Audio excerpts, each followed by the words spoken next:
Life in the armed forces is completely different from civilian life. People who are in the army, air force, navy, they see geographies that we are never exposed to, from hostile terrains to brutal cold to terrifying heat, from the deserts of Rajasthan and Kutch to the Siachen Glacier. They are put in situations where they have to not only conquer fear for themselves and be courageous, but lead teams into battle. For most civilians in corporate life, they can't even effectively delegate their daily Excel worksheet to people. And here you have to lead people and put them into situations where they could lose their life and they have to trust you for it.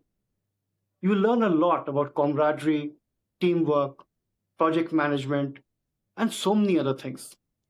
When these very courageous, very qualified, accomplished people come into civilian life after retirement, either by choice or just because there's a certain age bar, they're often shocked by what they see, and the transition is never easy. Our guest today, Lieutenant Colonel Navinder Narang, has conquered these things successfully, made the transition, and has written a beautiful book to motivate people who are making this transition midlife or just having a midlife event or crisis. And the lessons that he has learned are relevant for young people. So I'm very happy to welcome him to the show. Welcome, Navinderji. Thank you so much, Mr. Nalin, and it's a pleasure to come on a platform, especially knowing that we have a large number of young people at the age group of around 30, 40, watching us from all across. It's really amazing. So I will ask a question that often came to my mind just to trigger the conversation. When you come into the civilian life and you spend some time getting adjusted, did the thought ever cross your mind that were these the people we were trying to protect, seeing the social behavior? Well, to be very frank, I would not say that because I'm myself from a very civilian background. So I have come from Karnal, a very small town in Haryana, and my family was a civilian family, except for my one uncle who became a brigadier later on, and who was the one who inspired me to somehow join the armed forces. I get where you are going. It's sometimes yes, sometimes you reflect upon and see the kind of situations which are around us, and the kind of environment that we are in, and how we respond to that environment. And I look around and see various incidents happening, various, especially around trying to delineate the boundaries between religions and so along, so and so forth.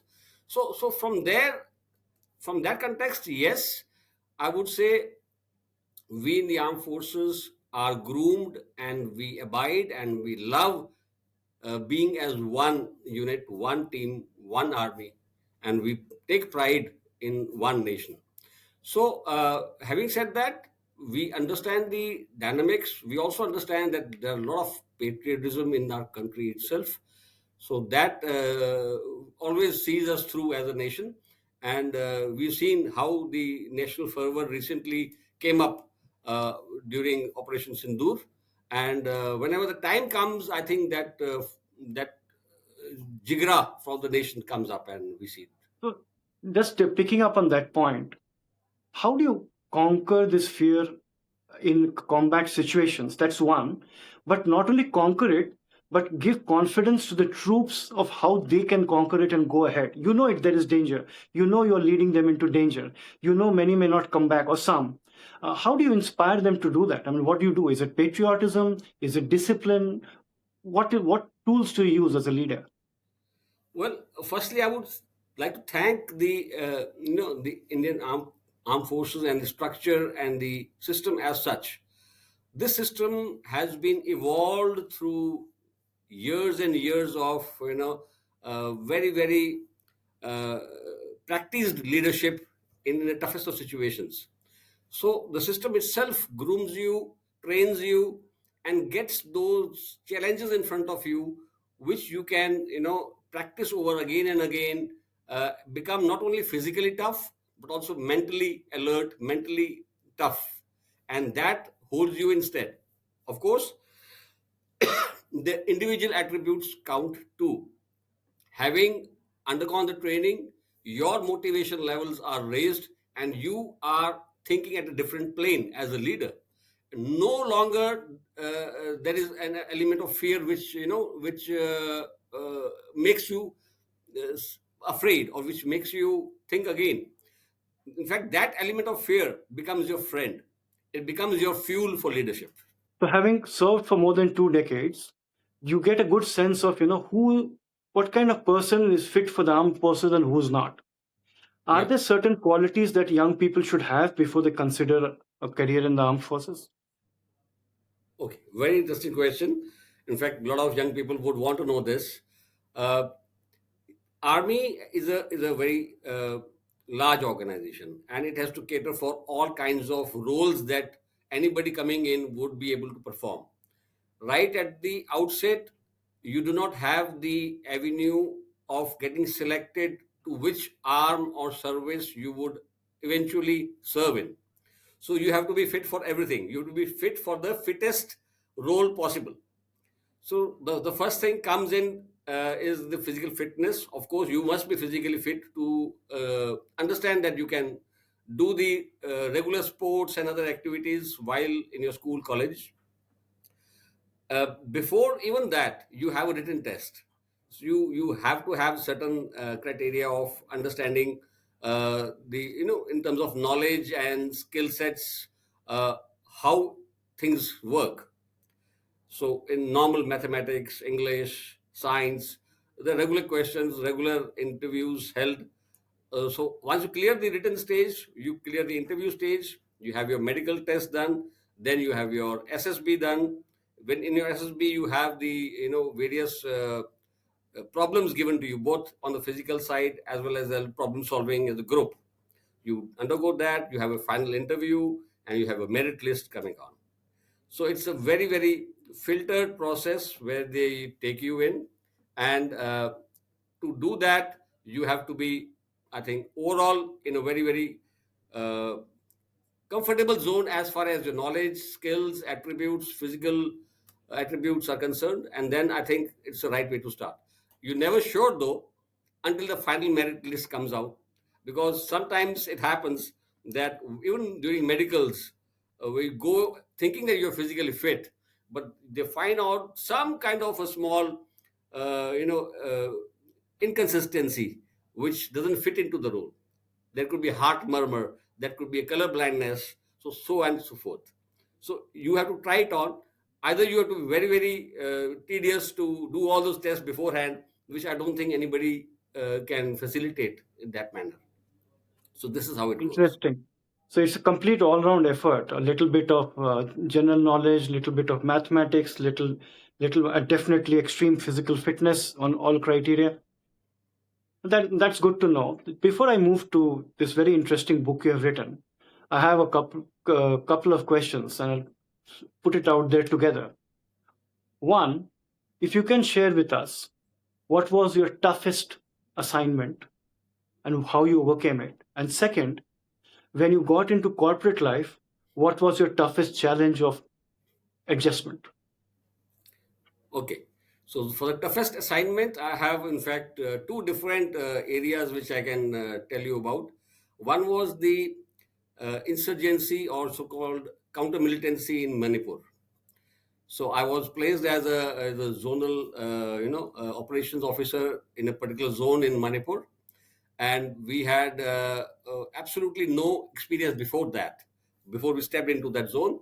So one had to not only upskill himself, one has to also upskill the entire men under your command, because you are in an unknown territory.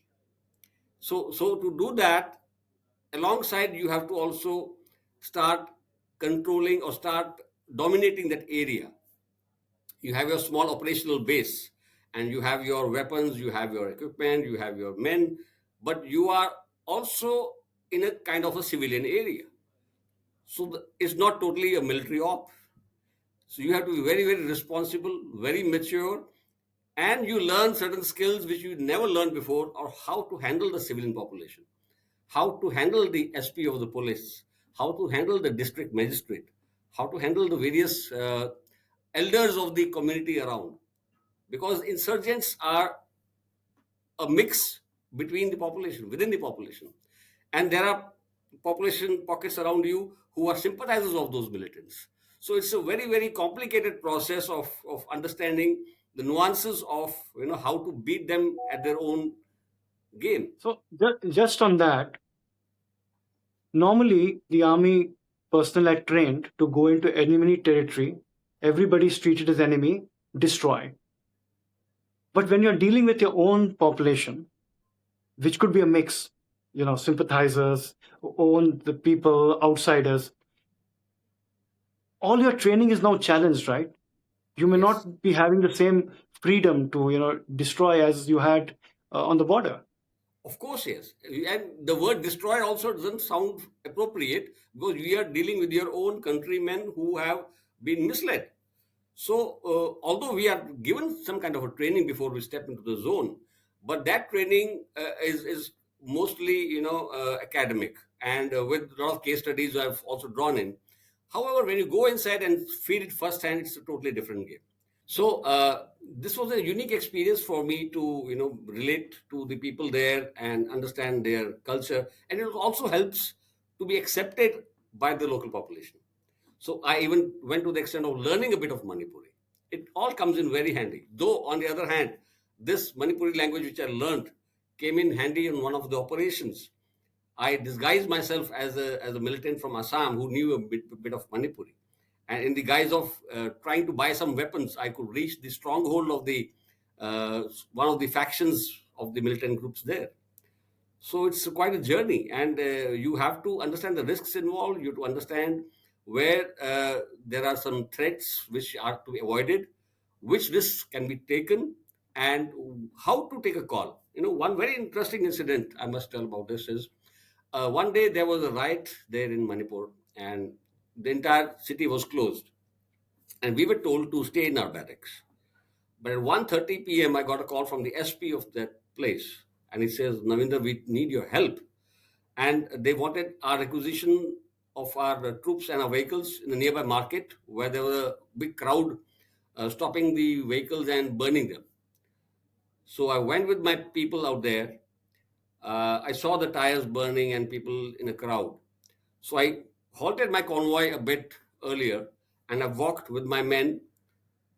Moment I was walking close to them, I could sense an uneasy feeling when the crowd started, gherawing my troops. They started surrounding my troops.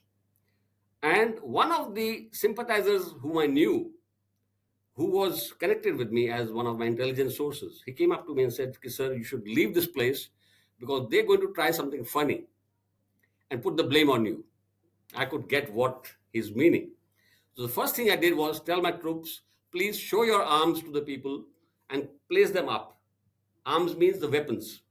So hold your rifles on your shoulders and point them upwards so that nobody mistakes that you're pointing anything at them.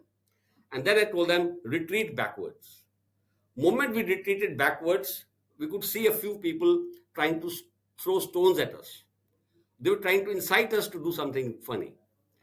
But fortunately, at that day, we were able to extract ourselves and get the entire team back unscathed.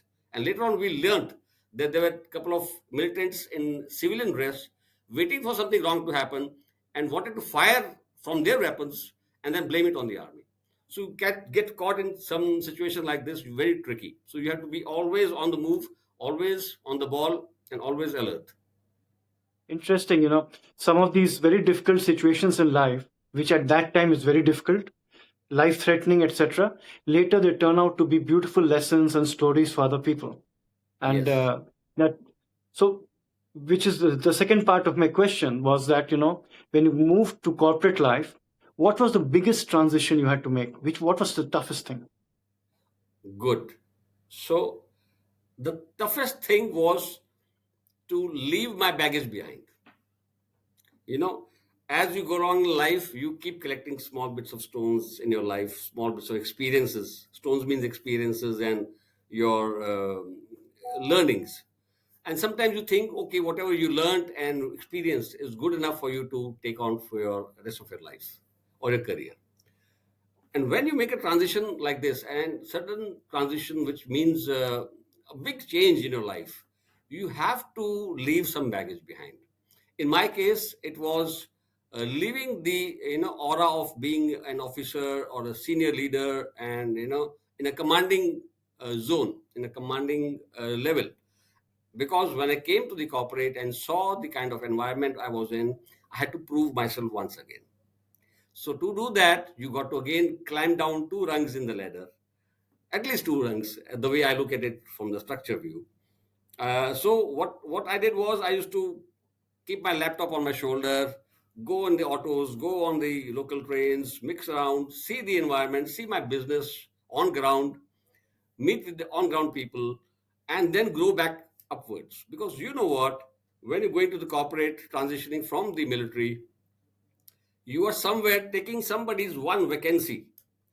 Somebody who's dreaming to come to your level, to reach your post, has lost it out to you. So you got to prove them back again that yes, you deserve that very much and you're doing a good job about that. So, And you say it simply, but from being uh, adhered to, listen to, uh, without questioning, in a position in the army, coming here and putting your pride and ego aside, it is a huge lesson in humility. And I guess that's what you're alluding to. That part is tough to adjust to for a lot of people. absolutely. Some You people know, are I not was able to demarcate between the requirement at hand and what you can let go, what you should let go. Yeah. So I was going through your website, and you have this beautiful quote on resilience. I don't want to say it. I would like you to tell us, give us that quote, and just explain what is the essence of it that you're trying to say. Okay. So the resilience is the art of not giving up and at the same time getting to fight back using the tools that you are now acquiring. So it's never a question of using the tools of yesterday. You have to use the tools of today and fight back and never give up. So the question of never give up comes when you understand the risks, the fears, and you start owning them. You start owning the difficult part also of your journey and start making yourself as one. And of course, with the end point in your mind, your end objective in mind, you have to keep going on step by step, never letting go. Now, interestingly, you say that nature always displayed resilience till humans decided to make it personal. Uh, Correct. and that is very, very well said. Which actually brings me to your book. If you can just show us the cover of your book, it's right behind you. Oh, I would like our viewers to actually see the this is book. my book. It's Bring Your Own Shark, and it's taken me 2 years to write it. It's a very small book, but it's got a lot of value in terms of learning and in terms of understanding how to embrace growth. How to So embrace growth. let's start. Why the shark analogy? Was there a personal incident in your life that triggered this? Okay, so this was a very interesting story which I read about the Japanese fishermen. So they always wanted to get fresh fish because the Japanese people love fresh fish. And before they had the means, they used to get it by refrigerated means, which was never uh, that fresh as a live fish. So the next thing we did was make a huge water tank inside the trawlers and get fish into it. But when they got fish into it in the trawlers and got it back, they saw the fish became a bit lazy. They lacked that energy. So it didn't have anything to do because it's just plain fish inside the water. The natural environments were not there. Till somebody thought of a plan. He inserted a small shark small, not to eat the whole of them, and big enough to scare them. So the fish, because of the fear, they started becoming agile. And then this story brought me to realize that we all, or most of us in life, in our careers, we always have some kind of fear behind us which acts like a shark and makes us go for our objectives. But you know what? The interesting part is that this fear, born out of the shark kind of a fear, is temporary. The moment you remove the shark out of that tank, the fish will again go lazy. Similarly, if the fear is not there in our lives, we would go complacent. We would not go that much far to get it. On the other hand, there's another small nuance. If the shark is giving you a fear which takes you in a wrong direction, that itself is wrong, is also not correct. So I wanted to do actually a research and find out whether there's more to it. So to my surprise, I learned that there are more than 500 species of sharks. And shark is the oldest inhabitant, one of the oldest inhabitants of the planet Earth, older than the dinosaurs. They are 400 million years old. And if sharks, being the top predator in the ocean, has been able to survive all these years, there must be something more to it, something more to their behavior, which is a leadership behavior also. And interestingly, humans are the top predators on planet Earth. That is a simile. So I could then gather about 9 sharks which predominantly displayed that behavior which I was looking for. And I converted them into stories. And each shark story has a special nuance of a leadership behavior which can help you. So there is a mako shark, Fantastic. which is fastest shark. There is a black tip shark, which is a shark which has accountability. And there's a whale shark, which takes things slow but in a persistent manner. So there are different type of sharks. So let me contextualize it for midlifers, in corporate civilian life. When the companies lay off people, often it is the midlifers who are, at the general manager, vice president kind of level because their salaries are high, etc. And they have possibly lost the edge, or they're not as skilled as per the latest skill trends. But in their personal life, it is also a time of highest financial responsibility. They are paying off mortgages, their teenage children are going to college. There's a lot to lose. How do these people contextualize this book in their lives to, reskill, re-energize, and find different paths like you have? It's very important. In fact, in my own journey, I would like to tell people that I have graduated from being an infantry officer who is totally on the field and looking for objectives, enemy, and always preparing for war, to a corporate person, first as a facility manager, then as a total admin and security and safety manager, including procurement, then graduated to learning how to digitalize my own department. So I did a digitalization course from Purdue University, US. And then I graduated further to becoming an ESG professional, a sustainability professional, where I realize now that we have to save the planet by doing whatever we can in coming years. So you have displayed all the, Yeah, reskilling, yeah. midlife, etc. So what shark of yours provoked you? Yes. So in my case, I would say I always had that element of mako shark, which is the fastest shark in the ocean, and take instant decisions. So this comes natural to me. So I always banked upon that shark behavior to take me through. Having said that, I also learned after the armed forces that I need to also be patient and persistent. At times, aggressiveness, at times, impulsiveness doesn't help. So there was instances in my life where I needed to take things patiently, especially when there were some medical problems at the house, or your own life was going through turmoil and you had to do various things at one time. It's not always possible to stay in the same aggressive or the intent level to do things fast. So there, I think the whale shark behavior came into being. Of course, One more shark behavior is very, very important, and which I always love doing, that is the black tip shark behavior of accountability and ownership. This is one thing which I find even the corporate managers should always try and evolve and own things more better than what they do generally.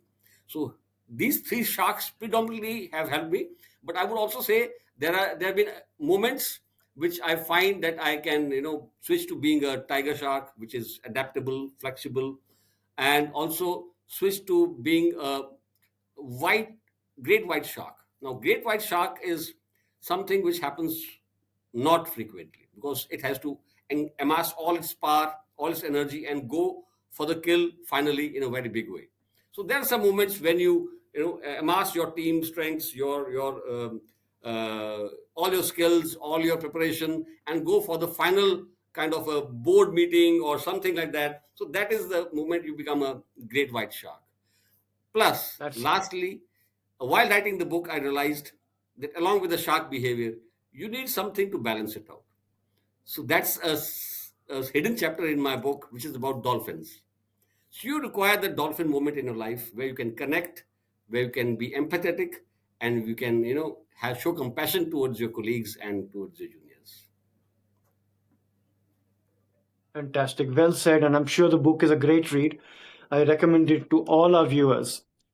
Before we end, I have one final question. Now, if you are pursuing armed forces, or you're a pilot, or you're a doctor or a nurse, you study and you go into that field. But most people study generic things, MBA finance or something like that.